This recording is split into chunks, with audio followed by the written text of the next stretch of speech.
Let me ask you, the president just offered a deal to end the shutdown. He would extend temporary protections for some dreamers, undocumented immigrants brought to the United States as children in exchange for border wall funding. Would you take the deal? No. The problem here is that this issue, like so many others in Washington, are being relegated to partisan politics, where if a Republican is putting forward a proposal, Democrats are going to shoot it down. If Democrats are putting forward a proposal, Republicans are going to shoot it down.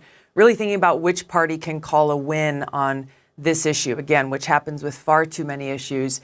And as a result, the American people end up losing out. So Trump is putting forward different ideas.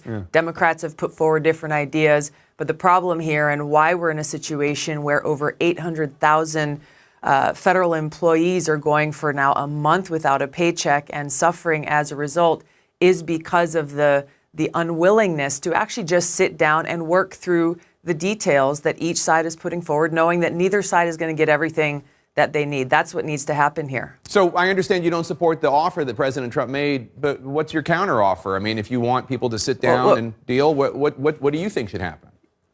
Yeah. Well, first of all, I don't think it should be done on television. These negotiations shouldn't be done on television. We need to have adults coming together, sitting down and negotiating the issues that have to be addressed.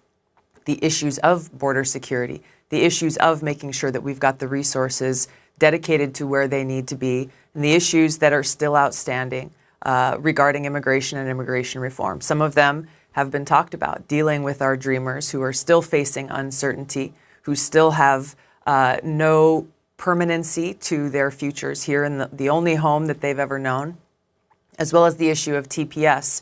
I think there are a whole host of issues that need to be addressed, but they cannot be addressed so long as both sides are not willing to come together and have a real conversation and hash out the differences and come up with something that works best for the American people. That's interesting, though, because you sound like you're not just blaming President Trump on this, you're also blaming Democratic leaders in Congress. Both sides have completely hardened their positions and are unwilling to come together and work out the differences. And that's the problem here. It's a problem that we see with a lot of issues that come before us in Washington, is an unwillingness to just say, hey, here's my position, here's yours. Let's figure out how we can work out the differences that we can, putting forward the best solution for the American people. Our federal employees and contractors and their families have gone on for far too long, suffering as a result of this intransigence, where people are putting politics before the well-being of the American people and our country. Okay, I want to ask you about your presidential bid. Since you announced that you're running for president last weekend on Van Jones' show, you have faced some really harsh criticism from fellow Democrats. Former Governor and DNC Chair Howard Dean said you're not qualified. Former Senator Claire McCaskill called you Syrian President Bashar al-Assad's bestie. What do you make of all this criticism from Democrats? I look forward to debating the issues. People who are simply interested in name-calling don't appear to be able to debate the substance of whatever issue they may disagree on. I'm focused on the issues. I'm focused on how I can best offer to be of service to the American people and bring about solutions that'll positively impact their lives. One of the reasons Democrats have been critical of your bid is because you met with Syrian President Bashar al-Assad during that trip to Syria in 2017. You told me right after you got back, you told me you did so because you think, quote, we've got to be able to meet with anyone that we need to if there's a possibility that we can achieve peace, unquote. Obviously, peace has not been achieved. Looking back on that meeting, do you have any regrets? No, I think that it continues to be very important for any leader in this country to be willing to meet with others, whether they be friends or adversaries or potential adversaries, if we are serious about the pursuit of peace and securing our country. You know, Jake, you often acknowledge and bring to the forefront the cost of war and our troops and who pays the price. And as a veteran, you know, I've been serving in the Army National Guard now for 15 years and continue to served on 2 Middle East deployments. I've seen this cost of war firsthand, which is why I fight so hard for peace. And that's the reality of the situation that we're facing here. It's why I have urged and continue to urge President Trump to meet with people like Kim Jong-un in North Korea because we understand what's at stake here. And the only alternative to having these kinds of conversations is more war.